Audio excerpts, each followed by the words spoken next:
إلى حضرة النبي سيدنا محمد صلى الله عليه وعلى آله وصحبه وسلم وأهل بيت الطيبين الطاهرين وأصحابه أجمعين والخلفاء الراشدين ساداتنا أبي بكر وعمر وعثمان وعلي والتابعين وتابع التابعين من أئمتنا الفقهاء المجتهدين والأصوليين المتكلمين والمحدثين وفصل وصوفية العارفين ومن تبعهم بإحسان إلى يوم الدين وعلينا معهم في برحمتك يا أرحم الراحمين وإلى جميع أرواح أولادنا ووالدينا وذرياتنا ومشايخنا وإخواننا وأخواتنا في الدين ومحبينا في الله أجمعين أن الله يغفر لهم ويرحمهم ويعلي درجاتهم في الجنة وينفعنا بعلومهم وأسرارهم ونفحاتهم في الدين والدنيا والآخرة ويرزقنا محبتهم ويتوفانا على ملتهم يا رب العالمين خصوصا الشيخ ابن عطاء السكندري وصول الفراهيم وجميع علماء بسلسلة الطريقة الشاذلية وجميع سادتنا علي أبي علوي ولا حضرة الرسول فاطمة الباطل بنت الرسول شاء لله لنا ولهم الفاتحة.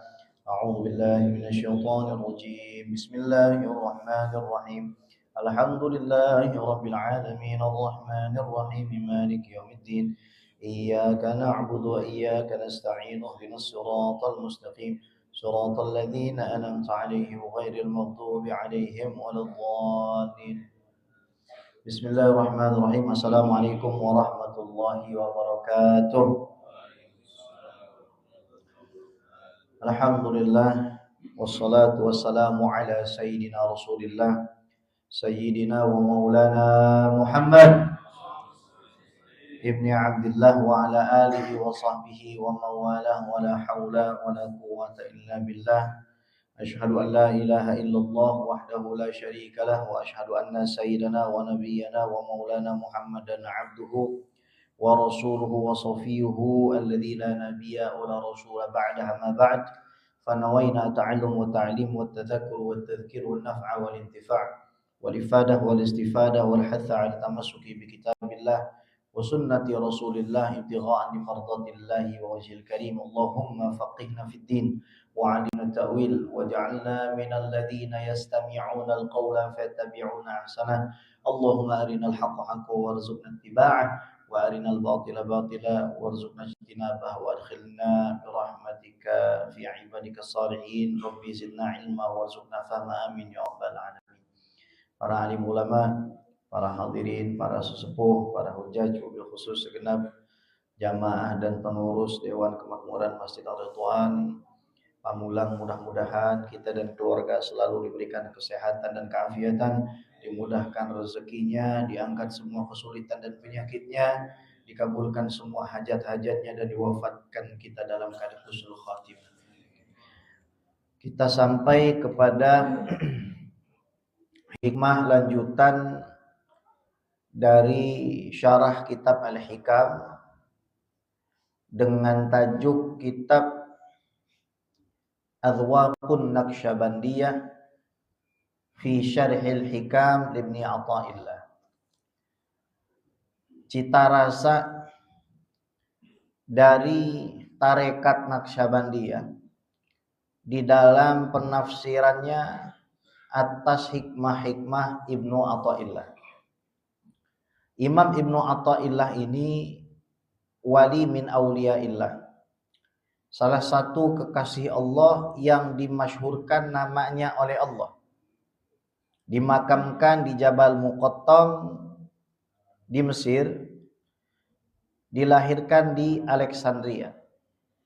Beliau bertarekat Syadziliyah. Semua tarekat-tarekat yang mu'tabarah, yang diakui oleh ahlu sunnah wal jamaah, tidak menyimpang dari akidah ahli sunnah wal jamaah, pasti memiliki muara yang sama. Kalau tidak dari Sayyidina Hasan, pasti Sayyidina Husain. Syekh Muhammad Basim Dahman adalah seorang alim berkebangsaan Suriah. Tarekat beliau ini Naqsyabandiyah. Beliau menulis syarah Al-Hikam yang menurut kami sangat relevan dengan kebutuhan masyarakat di zaman saat ini. Syarah yang beliau tulis ini tidak panjang, tidak pula berisi rumus-rumus yang menyulitkan bagi kita semuanya. untuk bisa memahami dan sifatnya aplikatif. Mudah untuk diamalkan sehingga akhirnya kita bisa pulang membawa sesuatu yang kelak akan membantu kita untuk menghadapi masalah musibah di dalam kehidupan sehari-hari agar kita betul-betul tidak keluar dari jalan Allah Subhanahu wa taala. Bismillahirrahmanirrahim. Qala al-musannifu rahimahullahu taala wa nafa'ana bihi wa bi'ulum fid darin amin. Adfin wujudaka fi ardil khumul fama nabata mimma lam yudfan la yatimmu natajuhu. Tanamlah dirimu di dalam tanah keterasingan. Maknanya jangan memasyhurkan diri. Kalau kamu bisa lari dari kemasyhuran maka larilah. Namun kalau memang takdirmu dimasyhurkan Allah, tetaplah hatimu tersembunyi hanya untuk Allah. Hati dalam bahasa Arab itu al-fuad. Al-fuad diterjemahkan para ulama al-fuad. Alaf itu 1000, wad itu lembah. Karena hati memiliki lembah-lembah yang sangat tersembunyi. Jadi orang yang baik adalah yang isi hatinya itu jauh lebih mulia daripada tindak tanduknya yang juga mulia. Dia menyimpan rahasia-rahasia antara dirinya dengan Allah Subhanahu wa taala yang tidak dimasyhurkan kepada manusia. Ada orang bertanya kepada kami, apa itu ikhlas? Ikhlas itu selamatnya hati kita dari penyakit. Penyakit yang pertama adalah syirik. Fi'lu syai' li ghairillah, melakukan sesuatu bukan karena Allah. Kalau kita bicara jenis syirik itu sebenarnya ada 6. Tapi itu pembahasan teologis. Nanti larinya kepada logika. Sementara Al-Hikam ini kita bicara rasa. Jadi ketika Al-Imam Fudail bin Iyad menafsirkan ikhlas, salah satunya bersih dari syirik. Terutama syirkul aghrad, syirik tujuan. Karena syirik ini ada 6. Ada syirkul istiqlal, ada syirkul tab'id, ada syirkul takrib, ada syirkul taklid, ada syirkul asbab, ada syirkul aghrad. Yang tidak menyebabkan kafir tapi berpotensi menghancurkan amal seseorang itu punya tujuan selain Allah dalam beramal. Karakter orang yang ikhlas ketika dia melihat ke dalam, dia tidak mendapati selain Allah. Cirinya, dia kalau dipuji, dia kembalikan kepada Allah. Kalau dia dicaci, dia tidak takut melakukannya. Nah, ini penyakit yang kedua, riya. Tarkul fi'li min ajlinas. Meninggalkan satu perbuatan baik karena manusia. Karena diomongin orang jadi berhenti datang ke masjid misalnya. Karena diomongin orang jadi berhenti berjuang di dalam dakwah misalkan. Sementara orang yang ikhlas, dia bersih dari sifat syirik dan riya. Yang ketiga, tasmi', memperdengarkan perbuatan baiknya. Man samma'a samma'allahu bih. Siapa yang senang memasyhurkan perbuatan baiknya, nanti Allah akan masyhurkan perbuatan jeleknya. Siapa yang senang terkenal, nanti Allah akan bikin terkenal dengan cara yang kurang baik. Hati-hati, zaman sekarang banyak orang yang pengen terkenal. Padahal ulama-ulama sekelas Imam Al-Ghazali menulis tajuk khusus di dalam risalah Syuhrah. Tentang memasyhurkan diri. Ibnu Athaillah sudah bilang, tanam dirimu dalam tanah keterasingan. Sebab kalau kita mau nanam tumbuhan yang tinggi besar, pasti dalam nanamnya, nggak kelihatan orang. Kecuali kita nanamnya misalkan pohon cabai, Kita nanamnya misalkan kangkung, yang sekali tarik selesai. Kalau kita mau nanam beringin, nggak mungkin. Melainkan pasti kita harus menanamnya agak dalam. Jati misalnya. Pasti kita tanam agak dalam. Nah, ya. Kemudian penyakit yang lain, tadi udah syirik, udah riya, udah tasmi', udah ujub. Salah satu dosa hamba itu i'jabur rajul binafsih. Dia senang untuk muji dirinya sendiri. Tidak mengembalikan semuanya itu kepada Allah. Dan ini khawatirnya nanti nikmat kalau diberikan ditambah oleh Allah itu menyebabkan dia semakin jauh dari Allah. Kalau Allah betul-betul sayang dengan dia, dicabut itu nikmat. Sehingga akhirnya tajalliyat, penampakan-penampakan Rabbul Alamin bisa dia lihat pada akhirnya ketika usahanya hancur. Ketika usahanya gagal. Sementara ketika diberhasilkan oleh Allah Subhanahu wa taala timbul sifat ujub. Maka kata para ulama,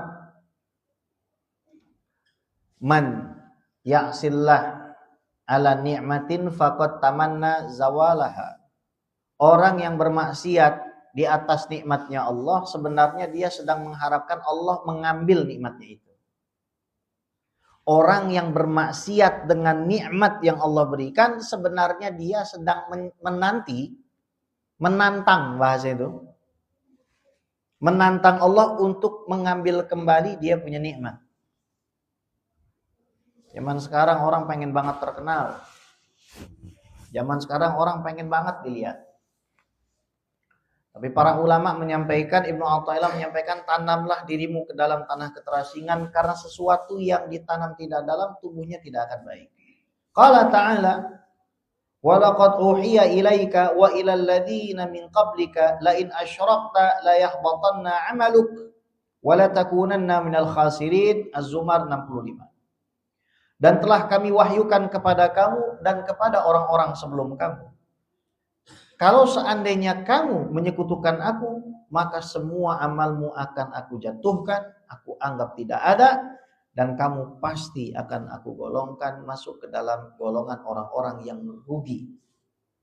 Kata Allah, mau tahu nggak siapa orang yang rugi? Alladzina dhalla sa'yuhum fil hayatid dunya wa hum yahsabuna annahum yuhsinuna sun'an. Orang-orang yang kelihatannya melakukan amal baik, tapi nanti di akhirat kosong lompong, na'udzubillahi min dzalik. Maka ada banyak cara kalau Allah mau merahmati kita. Kadang karena kita nggak ikhlas, Allah datangkan orang menzalimi kita, padahal kita nggak salah. Dari situ nanti kita ditarbiyah sama Allah untuk bisa ikhlas, untuk belajar. Karena nggak semua orang bisa ikhlas dengan kenikmatan, maka Allah bikin dia belajar ikhlas dari musibah dan ujian. Manusia yang cerdas dengan nikmat yang Allah berikan tuh semakin dia ingat kepada Allah. Dan semakin Allah uji dengan kenikmatan. Tapi ada manusia dikasih nikmat, tidak kunjung kembali kepada Allah. Malah berbuat syirik tanpa dia sadari. Kalau zaman dulu orang menyembah patung, zaman sekarang orang menyembah uang dan jabatan. Uang dan jabatan jauh lebih penting daripada sujud kepada Allah Subhanahu wa taala. Uang dan jabatan jauh lebih penting daripada sholat berjamaah. Uang dan jabatan lebih penting daripada zikir. Asyaitanu ya'idukumul faqra wa ya'murukum bil fahsya wallahu ya'idukum maghfiratan minhu wa fadla. Setan itu menakut-nakuti kamu. Dalam surah Al-Baqarah Allah firmankan, kamu nanti bakal fakir. Kamu harusnya berbuat apa saja supaya nanti kamu duitnya banyak. Itu kerjaan setan memang begitu. Sementara Allah Subhanahu wa taala menjanjikan kamu agar mendapatkan ampunan dan juga keutamaan. Kita nggak dilarang buat kerja. Tapi catatannya apa tuh? Fa idza qudiyatis sholatu fantashiru fil ardi wabtaghu min fadlillah wa dzkurullaha katsiran la'allakum tuflihun. Salat dulu, silahkan habis itu kamu bertebaran deh. Mau ke atas disediain rezekinya, ke bawah disediain rezekinya, ke depan ke belakang semua penjuru saya sediakan fadl dan karunia saya. Tapi jangan lupa ingat saya banyak-banyak supaya kamu beruntung.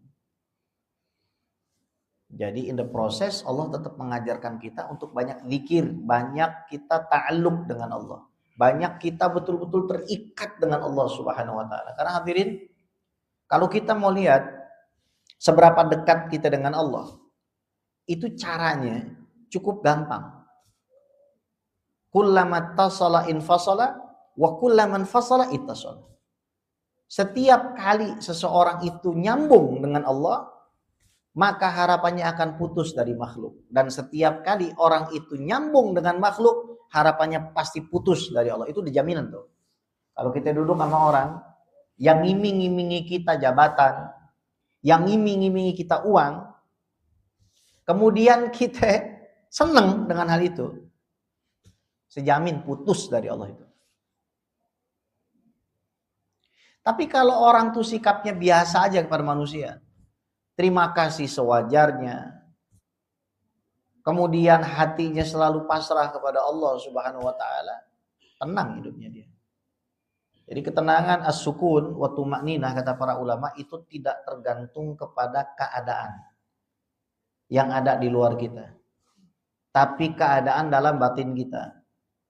Kita kadang-kadang nih punya uang di atas atap, AC nyala, kipas angin nyala, makan enak, nggak tenang. Nabi Ibrahim dalam api tenang. Kalau seandainya kekayaan, kalau seandainya ketenangan itu diukur dengan kekayaan, ketenangan itu diukur dengan kesuksesan duniawi, dengan seberapa populer kita, seberapa banyak orang kenal kita, seberapa banyak orang layanin kita, seberapa banyak kita bisa, mohon maaf, ngezolimin orang. Ada nih, kata Imam Hatim Al-Asam, di dunia ini ada orang yang ngerasa kemuliaan berada ketika dirinya bisa nyusahin orang. Oh, ini anak buah saya. Saya bisa ngapa-ngapain dia. Saya bisa pecat dia. Padahal dia nggak boleh dipecat tuh sebenarnya. Dia nggak melakukan kesalahan tapi saya bisa pecat dia. Oh, saya bisa mengurangi jatah gaji dia. Ada orang model kayak begitu. Zalim. Dia menganggap bahwa ketika dia bisa ngezalimi orang itu adalah sebuah kemuliaan. Padahal kezaliman itu kata Nabi, dzulumatun yaumil qiyamah. Akan menjadi apa? Gelap gulita bagi orang itu dari kiamat. Dia mulai dari kiamat kecil, dia mati, masuk ke dalam kubur, ditanya mungkar nakir, enggak bisa jawab, terbata-bata jawabnya, dipukuli, sampai teriakannya terdengar semua kecuali manusia dan jin. Didatangkan tinin, ular dengan puluhan ribu kepala untuk mematuk dia sampai hari kiamat. Sementara tidak ada yang berziarah, tidak ada yang mendoakan, tidak ada yang peduli pada dirinya. Maka hati-hati. Kata Imam Hatim Al-Asam, Asluddin Arba'ah. Pokok agama ini cuma 4 aja. Pokok agama itu cuma 4, nggak banyak-banyak pokok agama itu. Yang pertama al-amal bil ilm, punya ilmu kerjain.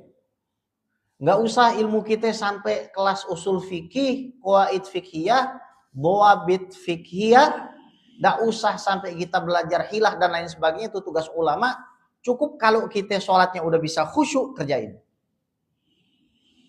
Cukup kalau kita tahu jadi suami kudu baik, jadi suami yang baik. Istri yang baik, jadi istri yang baik. Cukup kita jadi orang tua yang baik, anak yang birrul walidain. Fokus di situ. Ya ilmu nambah sekedarnya boleh. Sebatas menyampaikan kita kepada pengabdian pada Allah Subhanahu wa taala itu. Yang pertama itu. Yang kedua apa? Hubbul khair linnas. Senang kalau semua manusia baik. Dia nggak senang musuhan kecuali sama setan. Dia nggak pernah musuhan sama orang. Allah uji dia dengan permusuhan, dia tenang aja. Fadhal, silakan mau datang. Silakan, ada masalah. Hubul khair linnas, al-wara' anil adha. Dia tidak mau nyakitin orang. Ada kesempatan buat ngezalimin orang, nyakitin orang, dia mundur. Ada kesempatan buat bikin hati orang pedas, dia mundur.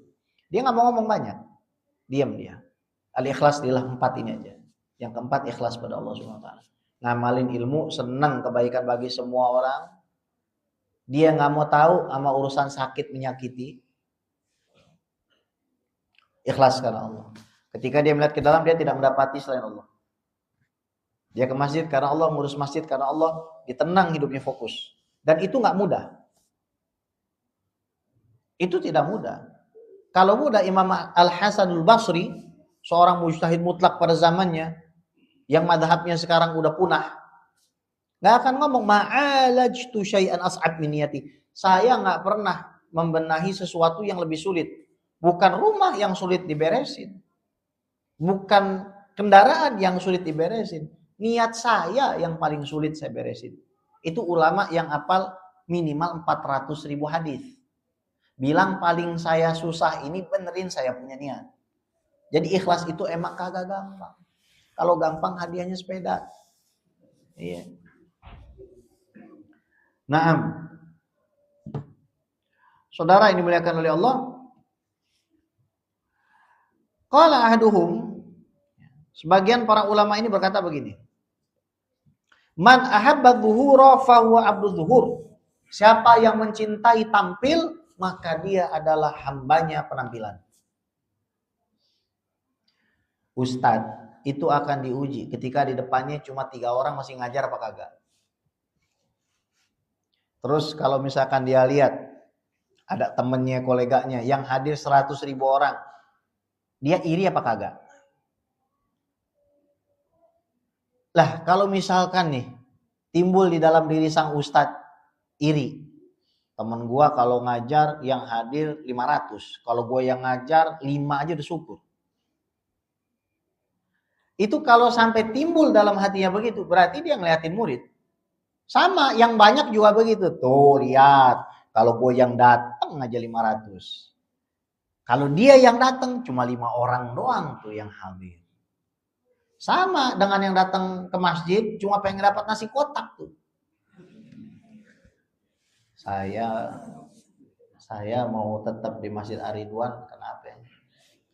Karena saya lihat tadi ada kresek kotaknya banyak. Dia hamba nasi kotak, bayangin. Dia hambanya nasi kotak. Jadi buat HP. Gitu kan? Emang dengan rahmat Allah, orang yang datang ke Ar-Ridwan cuma pengen nasi kotak. Dia bertahan tuh sampai waktu syuruk. Dia nggak bakal celaka, dijamin sama Allah. Humul julasa la yashqa bihim jalisuhum. Mereka orang-orang yang duduk, apabila ada kaum duduk sama mereka nggak akan celaka gitu. Ya, misalkan di sini pasti di sini banyak, saya kira banyak para kekasih Allah, banyak orang-orang yang menghabiskan hidupnya dalam zikir, baca Quran, ikhlas, berusaha untuk terus membersihkan jiwanya. Duduk di sini, mereka lah sebab kenapa kita duduk di sini rasanya adem dan tenang. Mereka itu wasilah dari Allah Subhanahu wa taala sehingga malaikat itu ngerubunin kita. Ibaratnya kita datang ke pasar mau beli mangga, kita beli mangga yang bagus-bagus. Misalkan beli mangga 10 kilo, ada 1 biji yang busuk. Kita beli nggak? Belilah. Kenapa? Karena kita ngelihatnya yang wangi-wangi banyak. Yang busuk mah cuma 1. Ya udah tetap aja kita beli. Itu fungsinya kita bergaul sama orang soleh. Itu fungsinya kita datang ke masjid.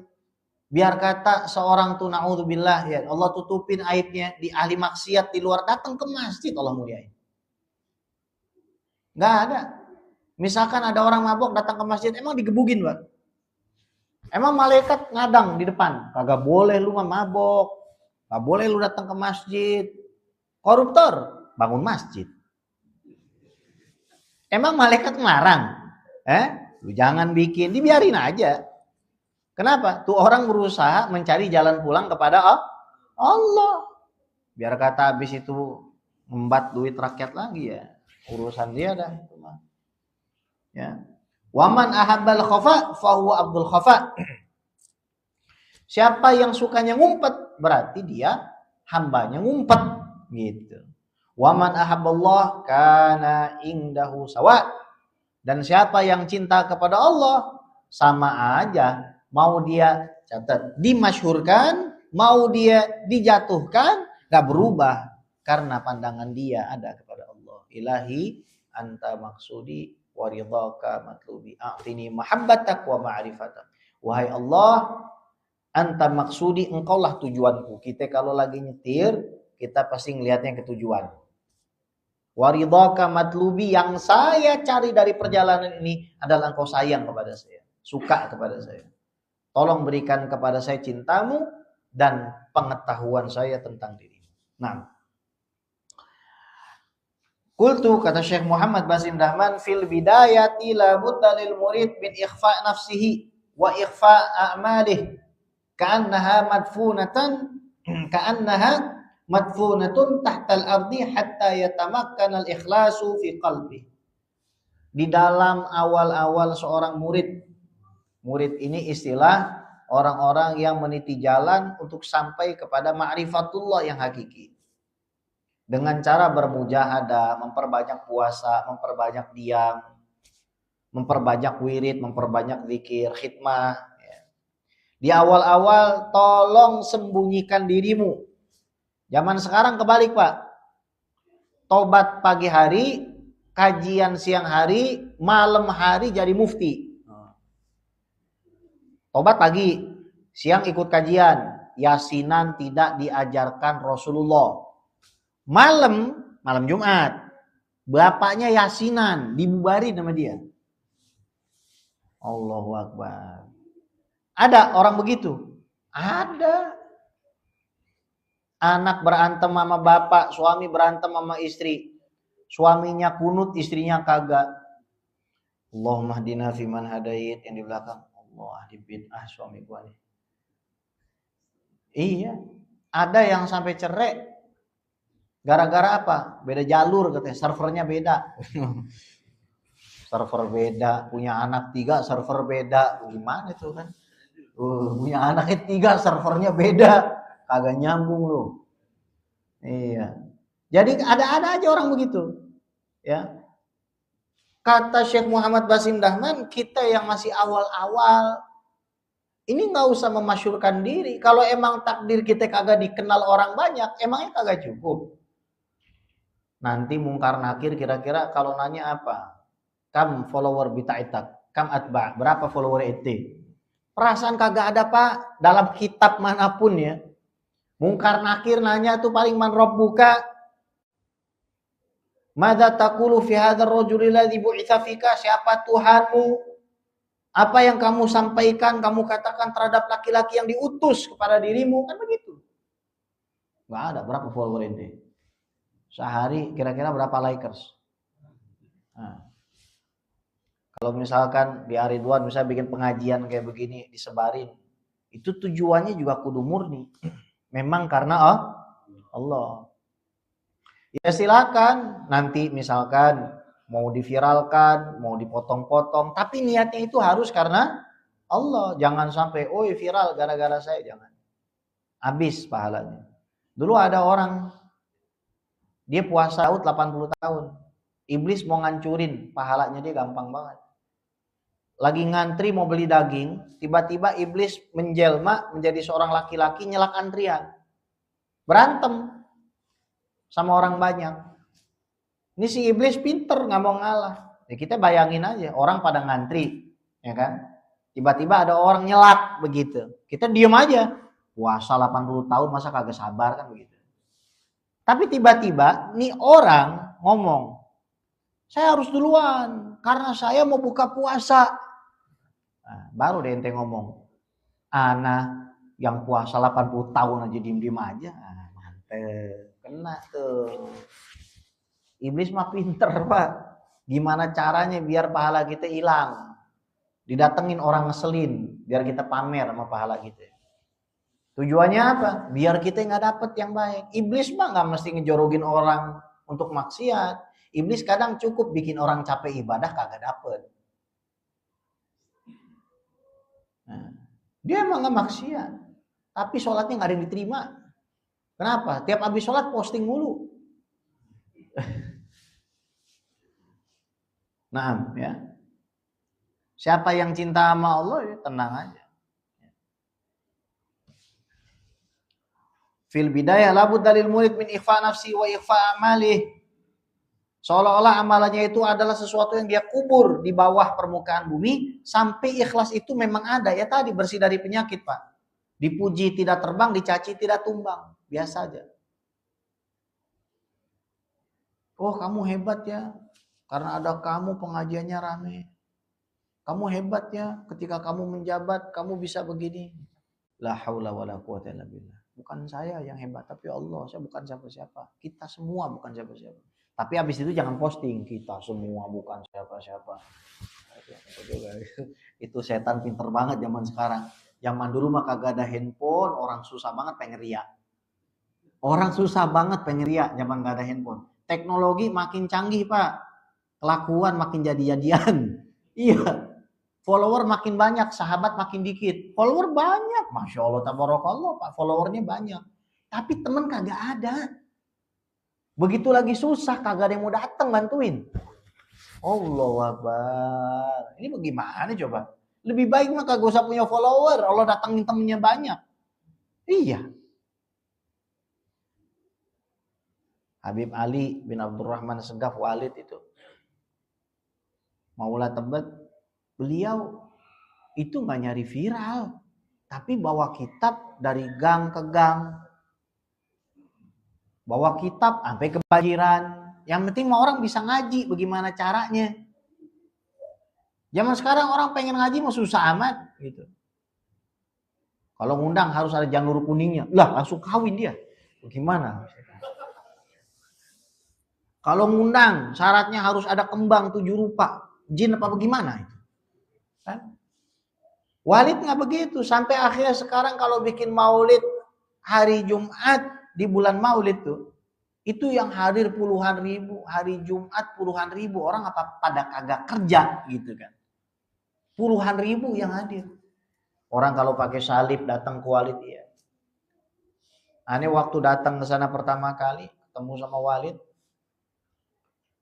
Rupanya Walid ini abahnya Al-Habib Al-Walid Abdurrahman bin Ahmad As-Segaf ini adalah sohib kakek dari Umi Ana. Bukan kakek. Abahnya Umi Ana, kakek Ana dari Umi. Ngajinya sama-sama di Habib Abdullah bin Muhsin Alatos Keramat Empang. Sama-sama nih ngajinya. Walid bilang tuh sama Ana, ente pokoknya bawa kitab ngajar aja udah. Itu jalan ente punya selamat di situ. Ente bawa kitab, ente masuk ke musola, ente masuk ke langgar, ente ngajar. Nah, lillahi ta'ala sudah. Jalan selamat ente ngaji. Lah kita yang baca kitab aja disuruh ngaji, yang kagak bisa baca kitab kagak mau ngaji, kan bingung juga gitu. Kita yang baca kitab aja disuruh ngaji terus. Yang kagak bisa baca kitab modalnya datang doang. Modelnya juga nungguin nasi kotak doang, masih kagak mau datang juga. Allahu Akbar. Coba tes nih. Bulan depan pas anak kemari kagak usah ada nasinya. Terus lihat bulan depannya lagi berapa nih.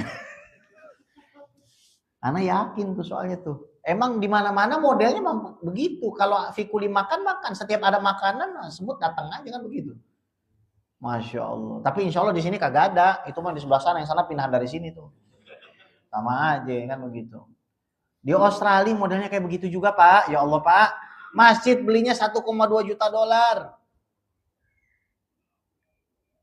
Gereja kita beli, oh cakep banget. Bagus gerejanya, kita jadiin masjid. Subuhan 4 orang. Subuhan 4 orang, Allahu Akbar. Masjid itu capek-capek perjuangannya kan begitu. Subuhannya cuma 4 orang. Padahal banyak orang Islam di situ. Tetap aja kagak datang. Begitu ada acara makan-makan, oh cakep datang semua. Karena emang begitu. Senangnya orang ngumpul. Nah kita kudu menyesuaikan zaman. Terpaksa gitu. Makanya ada masjid bikin kafe, Pak. Ada masjid bikin gym. Hak-kho. Bikin gym, bikin hak, bikin kho. Dari ajak nge-gym, baru diajak hak sama kho-nya. Namanya anak muda zaman sekarang. Ini siapa tahu nih. Ridwan mau bikin kafe. Kafe kecil-kecilan. Nanti anak muda datang. Mau gak mau dengar azan sholat. Kan begitu zaman sekarang. Ini yang datang banyak aki-aki ini. Heran, anak mudanya yang ngurusin kajian doang, sisanya pada kemana nih? Coba kalau misalkan di kafe mah kagak usah banyak-banyak, mesin kopi atuh sama kursi sama meja udah begitu. Tulis Cafe Aridwan. Oh, itu kan. Satu kopinya 8.000. Jangan mulai ngitungin duit. Nah, kalau misalkan hari Jumat yang ngopi sekian nanti dapatnya sekian. jangan itu dulu dah. Yang penting niat lillahi, bikin majelis gahwah namanya, majelis kopi. Iya, sambil ngopi sambil ngobrol. Karena emang kadang-kadang lebih asik sambil ngopi, Pak.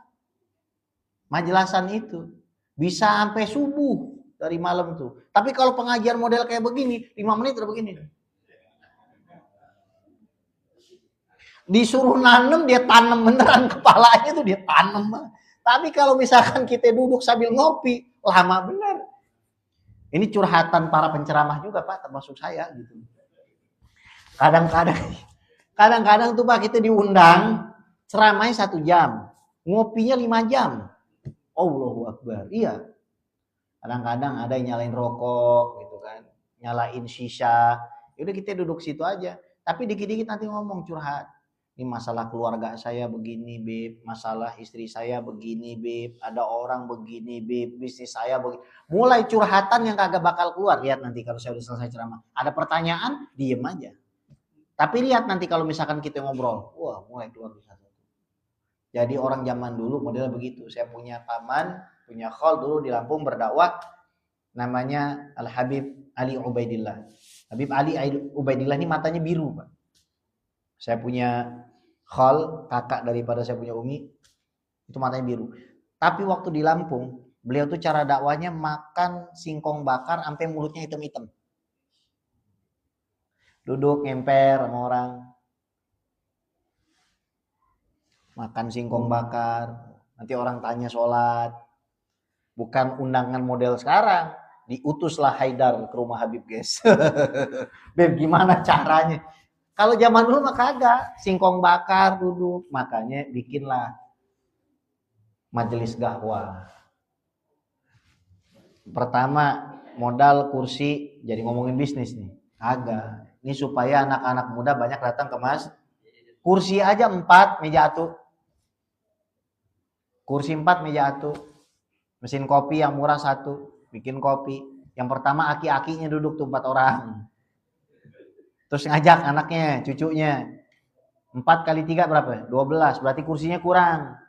Kursinya kurang 8. Tambahin lagi kursi 8. Meja kurang 2. Tambahin 2. Ngopi. Asyik juga rupanya ngopi dekat masjid. Kita lebih dekat pada Allah. Gitu. Kalau misalkan tiba-tiba innalillahi kan gampang. Allahu Akbar. Iya. Shollu ala Nabi Muhammad. Banyak bercandanya gak apa-apa. Dari tadi semuanya disuruh nanam, ditanam semua saya lihat gitu. Iya, ditanam banget itu. Niat banget pengajiannya tuh. Tanamlah dirimu dalam tanah keterasian. Ditanam banget dari tadi saya lihat begini banget gitu. Ya Allah, saya lihat. Fa idza tamakkana dhahara duna khatar. Kalau emang orang tuh amalnya udah ikhlas, nanti ketika Allah tampilkan nggak bahaya buat dia, karena udah biasa gitu. Tapi kalau dari awal dia memasyurkan diri susah. Amma idza dhahara qabla nudhuji waqa'a fi khatari dhuhuri fantafa'a nuruhu. Kalau ada orang memasyurkan dirinya sebelum dia matang, maka akhirnya dia juga redupnya cepat. Namanya cepat panas, cepat adem, Pak. Kalau lama kita manasin sayur, otomatis panasnya semakin lama. Kalau manasinya cuma 5 detik, apa iya panas? Kan begitu. Begitu juga dengan amal soleh manusia. Kalau bisa mengumpet. Kita kalau misalkan lagi rame-rame foto gitu, harus ada yang moto gitu. Yang moto itu biasanya paling ikhlas gitu. Karena dicari-cari muka saya mana gitu kan. Kan kagak ada Pak dia Pak. Misalkan nih acara nih sekarang nih acara nih kita habis ini foto nih. Tuh yang moto biasanya pengen difoto juga tuh. Pengen dapat kenangan, itulah perumpamaan. Tapi kalau misalkan dia emang udah biasa, ikhlas, nggak ada masalah. Disuruh moto, oke. Diajak foto juga, oke, nggak ada masalah. Nggak perlu juga, saya nggak perlu difoto. Saya nggak perlu difoto. Jangan usah gitu-gitu juga. Foto nggak apa-apa ya. Sama aja. Wa mithaluhu ma narahu al-yawm min ad-du'at yubdi'una ayyabda'una bil ikhlas illa annahum yudhirun wa yushirun qabla nudujihim fayantafi nuruhum. Sebagaimana banyak dai zaman sekarang, mereka mulainya ikhlas, kecuali mereka pada prosesnya berusaha menampilkan diri, memasyurkan diri sebelum mereka itu matang, akhirnya apa? Mati cahaya dakwahnya. Wal murad minal hikmah, maksud daripada hikmah ini, ayuhas salik, wahai orang-orang yang berjalan menuju Allah. Ini kita semua. Artinya apa? Kita tahu nih kekurangan diri. Kalau kita kurang ikhlas, belajar. Ada ilmunya. Kalau kita kurang paham tentang sholat, jangan takut dihina orang. Kamu gak asik, kita pada nongkrong, kamu malah ngaji. Masa udah setua ini ngaji? Malu nanti kamu. Kamu nanti dikatain. Teman-teman kamu, anak-anak TK, belajar alif bata, kamu baru belajar. Wah, ini nih Pak, biasa nih. Kalau nasihatin orang pinter, baca Quran kagak. Ya itu tadi, pagi tobat, siangnya kajian, malamnya sudah membid'ahkan orang lain.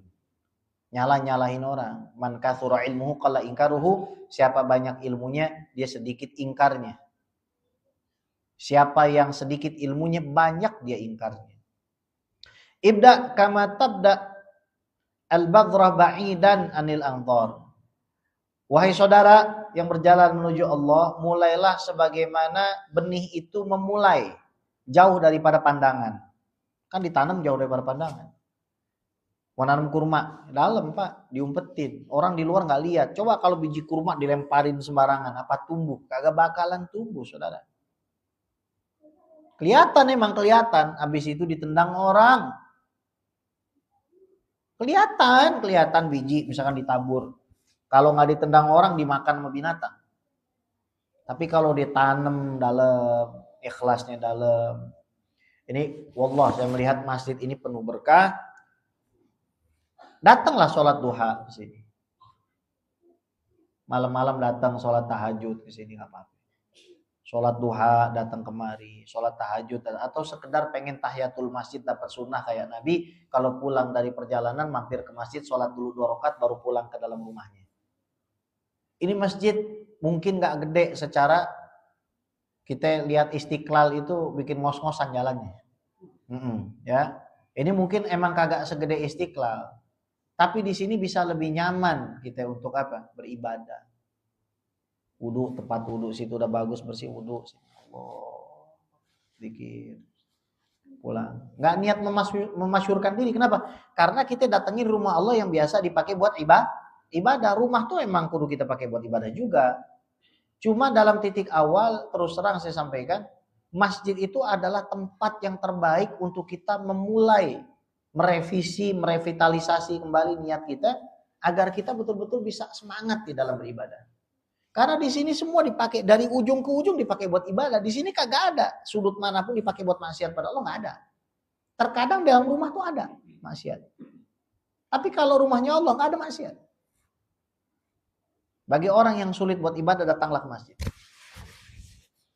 Dengan keberkahan siapa yang duduk di situ tuh nanti insya Allah dia bisa dapat semangatnya, himmahnya buat beribadah. Ya, hatta idza nadhajat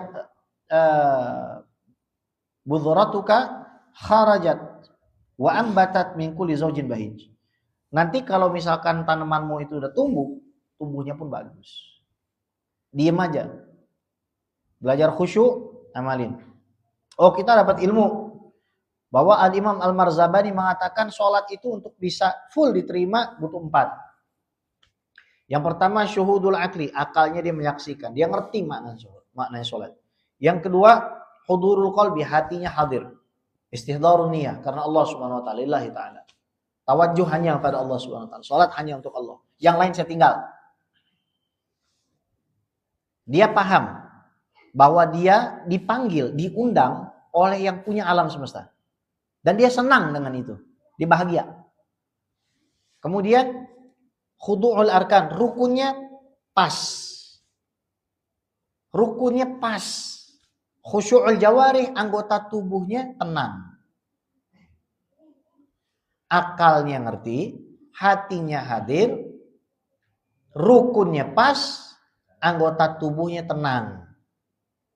Kadang ada orang sholat goyang begini. Bismillahirrahmanirrahim. Alhamdulillahirabbil alamin. Goyang. Orang Yahudi itu dinamakan Yahudi annahum yuhawwiduna fi sholatihim, karena mereka kalau sholat itu goyang. Bapak lihat nanti YouTube orang Yahudi sholat, itu banyak goyangnya. Ya. Maka kalau ada syukuran nikahan goyang, itu jangan-jangan Yahudi. Ya kadang-kadang kita nyampurin yang hak sama yang batil. Walimahan sunnah. Yang diundang dangdutan, bagaimana Pak? Malamnya maulid, paginya Allahu Akbar. Malamnya malaikat, paginya setan. Datang semua. Ini di kalangan para ulama, mohon maaf, bahkan para habaib juga menjadi teguran internal. Sering Al-Habib Taufik bin Abdul Qadir As-Segaf menyampaikan, kalau pernikahan hendaknya laki perempuan itu dipisahkan. Biar yang laki sendiri, perempuan sendiri. Jangan kita akhirnya nambah-nambahin dosa, ngeliatin orang dan lain sebagainya. Nah, kita sampai kepada hikmah keempat yang insya Allah akan kita lanjutkan di pertemuan selanjutnya, tentang janganlah kamu bersahabat, la tashab man la yunhiduka haluhu wa la yadulluka 'ala Allahi maqaluhu. Janganlah kamu jadikan sahabat orang yang tidak membangkitkan dirimu, keadaan spiritualmu, keadaannya, dan tidak menunjukkanmu kepada Allah Subhanahu wa taala ucapannya. Rubama kunta musian, bisa jadi kamu itu aslinya orang jahat. Fa'aradka suhbatuka man huwa aswa minka halan al-ihsana minka, tapi karena kamu bersahabat dengan orang yang lebih jahat, kamu kelihatannya adalah orang yang baik. Dan insya Allah di bulan depan kita bahas. Kita masih punya waktu sekitar mungkin 5-10 menit, hadirin. Majelis ilmu itu indahnya adalah pada saat kita saling berbagi. Mungkin tadi ada yang saya sampaikan kurang baik, salah dan lain sebagainya, atau ada yang mau didiskusikan dan bukan di dalam masalah ini saja. Masalah akidah silakan, masalah fikih juga silakan. Fadhal, silakan. Ini kalau misalkan lama-lama jadi suuzon, jangan-jangan pengen cepet-cepet nyantap nasi kotaknya nih. Ya. Iya, perasaan bungkusannya tebel amat, saya lihat tadi, Masya Allah. Ini Aridwan ini luar biasa ini, mau menyenangkan jamaahnya gitu kan. Iya. Gimana Dar? Ada mau ditanyain nggak? Tanyain Dar. Kita nanya di majelis ilmu itu dapat fadilah. Kenapa? Gara-gara kita nanya, kita buka pintu pemahaman bagi orang yang tadinya nggak tahu. Kadang-kadang orang nanya bukan artinya dia tidak tahu, tapi orang nanya tuh dia pengen yang lain juga tahu. Fadhal, silakan. Silakan Ustadz. Waalaikumsalam warahmatullahi wabarakatuh. Dengan Bapak siapa izin Pak? Pak Hamdan.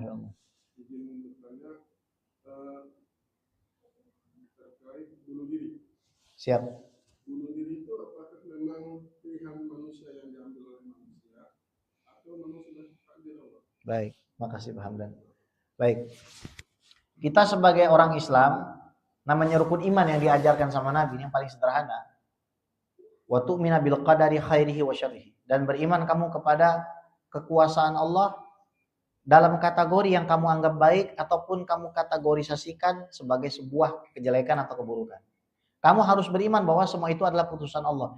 Karena di alam semesta, kita tidak boleh meyakini bahwa ada sesuatu apapun yang diciptakan oleh selain Allah. Kalau ada orang mengatakan bahwa kebaikan diciptakan Allah, keburukan setan, dia syirik. Sama dengan syiriknya orang Majusi. Karena orang Majusi itu punya Tuhan dua, Pak. Ada namanya Ahura Mazda, Selat Hormuz itu, Hormuz yang lagi viral itu dari bahasa Persia, Ahura Mazda, yang artinya infinite light, cahaya yang tidak terbatas. Jadi mereka menyembah Tuhan yang namanya Hormuz atau Ahura Mazda itu. Yang punya mobil Mazda jangan diganti. Ya. Iya. Nanti diganti lagi gara-gara itu. Mau nyari merek apaan emang, ya? Ada tuh mereknya bagus Cina tapi kagak jadi masuk, Zikr mereknya. Wah, cocok banget itu buat anak majelis itu. Ya. Jadi Ahura Mazda itu Tuhan kebaikan. Terus mereka bilang kejahatan itu diciptakan oleh Tuhan yang namanya Ahruman. Oh, berarti kejahatan diciptakan sendiri, kebaikan diciptakan sendiri. Ini syirik. Jadi kalau ada orang bunuh diri, apakah sudah ditakdirkan Allah? Ya. Tapi apakah dia tidak punya pilihan? Pasti punya pilihan. Misalkan saya buka nih, tutup cangkir. Nih. Di sini kan ada susu, ada kok kopi. Misalkan nih saya ambil kopi. Bismillahirrahmanirrahim. Alhamdulillah, kopi, Pak. Alhamdulillah. Ngetes gitu kan. Kira-kira nih, ini saya punya kemampuan nggak untuk milih susu? Punya nih, saya tunjukin nih. Bismillahirrahmanirrahim. Alhamdulillah, Pak. Kan nggak mungkin tiba-tiba saya nggak sadar. Nggak sadar minum kopi gitu. Bismillah. Lama-lama habis nih. Ya. Lama-lama habis nih mas saya. Jadi kalau orang bunuh diri dalam keadaan nggak sadar, nggak bakal diazab sama Allah. Tapi kalau dia bunuh diri sadar, dalam riwayat Bukhari, kalau dia bunuh diri dengan menusukkan pisau, nanti hukumannya di neraka menusukkan pisau. Kalau dia bunuh diri dengan minum racun, nanti di neraka minum racun. Kalau dia bunuh diri dengan menjatuhkan dari tempat yang tinggi, dia jatuh dari tempat tinggi. Neraka. Sallallahu alaihi Muhammad. Ya. Jadi kembali lagi pada diri kita. Ada kesadaran nggak kita?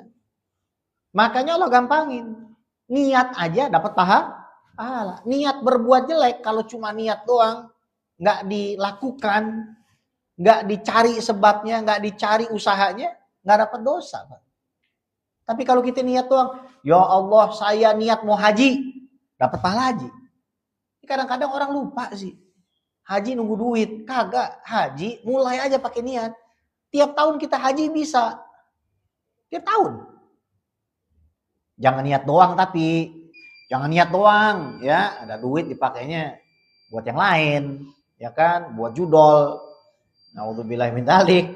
Kadang gua heran orang namanya muslim gitu kan, tapi judol. Bingung juga tuh. Ya. Jadi Pak, kalau orang itu bunuh diri, nanti Allah Subhanahu wa taala akan lihat. Dia bunuh diri ini dalam keadaan sadar atau enggak. Misalkan dia minum obat, niatnya supaya dia tidur 5 hari, ternyata tidur selamanya gitu. Itu enggak bakal tuh. Dia dihukum sama Allah Subhanahu wa taala. Jadi kalau masalah takdir semua Allah yang bikin. Maka orang yang beriman dia tenang aja hidupnya. Tadi yang kami sampaikan Pak izin bahwa kebahagiaan jangan sampai kita gantungkan dengan keadaan ada duit nggak ada Banyak orang, mohon maaf, bukan saya mau nasihatin, pengalaman pribadi aja. Banyak orang nih saya rasa merasa kalau ada masalah di luar rumah, akhirnya masalah itu dibawa ke dalam. Padahal harusnya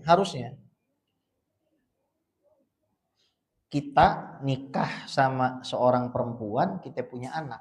Sebenarnya apapun masalah yang terjadi di luar sana, kalau dihadapinya bersama, bahagia aja tuh dalam rumah. Setan pinter. Gimana caranya bikin kita puyeng supaya yang di rumah yang kita punya nggak kelihatan. Lihat orang misalkan punya rumah bagus, dia nggak ngelihat lubang hidungnya 2 Pak. Coba kalau sama Allah lubang hidungnya dibikin 3 ngadep ke atas, gimana? Pas lagi hujan bagaimana nutupinnya? Allahu Akbar. Dia nggak bisa ngelihat lubang hidungnya sendiri Pak. Nggak bisa ngelihat bahwa kakinya lengkap. Nah kadang-kadang istri butuh diingatkan, suami juga butuh anak butuh diingatkan supaya enak di rumah tuh enak udah. Biar kata kita makan singkong doang sama daging ayam, enak udah kan begitu kan? Iya Pak. Jadi jangan sampai kita untuk bahagia maka anak kita harus sekolah tinggi-tinggi. Siapa yang bilang? Kalau masalah kita dizolimin sama orang mah urusan dia kan. Kan kita katanya emang kalau belanja kagak pakai dolar katanya Pak. Kita pakai rupiah Pak. Kalau kita belanja pakai jadi dolar naik mah santai aja. Karena kita belanja pakai rupiah. Tuh beli nasi bungkus tuh pakai apa itu? Dolar. Kagak lah pakai rupiah. Jadi dolar naik mah rupiah mah tetap aja kan begitu. Jadi santai aja kita kan begitu. Maknanya apa? Udah sabar. Bukan mau ngajarin, tapi emang frekuensinya dari Nabi begitu sabar. Man kariha min amirihi syai'an falyasbir. Siapa yang benci terhadap kelakuan pemerintahnya, sabar. Kritik oke, tapi jangan sampai kita berbuat anarki. Tenang, sabar. Semua itu ada tanggung jawabnya. Kata Sayyidina Umar, kalau ada di Baghdad ontak kesandung, Umar yang di Madinah akan bertanggung jawab. Berapa banyak orang kesandung di Pamulang coba? Lagi naik motor, anjut-anjutan. Itu jangan dipikir, mohon maaf. Ya, mohon maaf yang punya kebijakan tuh. Itu jangan dipikir ntar kagak. Makanya ada masuk surga jalur orang Pamulang tuh ada tuh. Masuk surga jalur orang Ciledug. Iya, itu ada. Di atas orang yang sabar masih ada orang Pamulang itu begitu kan. Nah, itu. Jadi kita udah alhamdulillah ada Masjid Ar-Ridwan, kita tenang, kita syukur. Tinggal kita bagaimana kita melihat Pak, bagaimana anak-anak muda kita bisa kita deketin ke masjid, bisa kita datang. Nanti nggak apa-apa, saya datang kemari sama Hedar ngopi apa sama anak-anak muda, kita di Selasar situ duduk, ya kan, bikin aja Pak, kayak kopi-kopian gitu duduk, anak-anak muda datang, mereka bisa cerita, bisa curhat, kenapa nggak dikasih main sama bapaknya. Iya, dia curhat kenapa emaknya marah mulu sama dia, ya kan. Kadang-kadang kita kudu mikir ke sana karena regenerasi masjid itu harus dimulai. Jangan kita hanya ngelihat kalau bapak-bapak mah insya Allah ahli surga semua Pak. Iya, karena bagaimana enggak orang kalau misalkan mohon maaf gitu kan, umurnya udah 17 tahun tambah 50 gitu ya. Misalkan umurnya sudah 17 tahun ke atas gitu kan, ke atasnya tambah 50 tahun, terus rajin ke masjid tuh mah insya Allah ahli surga Pak. Rajin ke masjid, mau di mana lagi orang meninggal, misalkan dia meninggal di masjid. Kan begini kan, matanas alama asy'ali. Bu isanas alama matang orang mati sesuai cara dia hidup dan dibangkitkan sesuai cara dia mati. Nah gitu. Tapi anak-anak muda kita itu harus kita bangkitkan. Mudah-mudahan tadi sudah ada alarm. Nah itu sudah alarm ya. Jadi kalau saya pengajian, kalau saya ada itu sudah sebenarnya sudah waktu sudah habis ya. Ya. Untung dari tadi tuh nggak ada yang gitu. Kalau tadi sudah itu sudah. Biasa kalau lagi khutbah Jumat, nah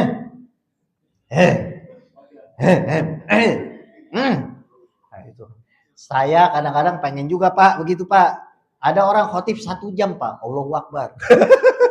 Khotib Jumat 1 jam, Allahu Akbar. Tengah hari panas-panas, beneran deh. Ya. Tapi kalau kita berdehem, itu fakot lago itu. Berarti kita sudah menyia-nyiakan Jum. Jangan sampai jadi orang begitu. Biar samping kita aja. Ya. Nanti mah pasti ada aja tuh. Nanti pasti di bapak diem aja biar kata dongkol tuh ya kan. Mikirin sayur asam sama ikan asin, sambal terasi di rumah bini udah masak. Dia belum ada. Nah, tuh. Kan. Nah, itu nanti pasti ada. Tapi jangan sampai itu keluar dari mulut kita. Kalau enggak fakot lagu tuh kita tuh. Ya, udah kita tutup dengan hamdalah, sholawat dan kafaratul majlis. Alhamdulillahirabbil alamin. Allahumma sholli ala sayyidina Muhammad wa ala ali sayyidina Muhammad. Subhanakallahumma wa bihamdika asyhadu an la ilaha illa anta astaghfirukallahumma wa atubu ilaik. Assalamualaikum warahmatullahi taala wabarakatuh.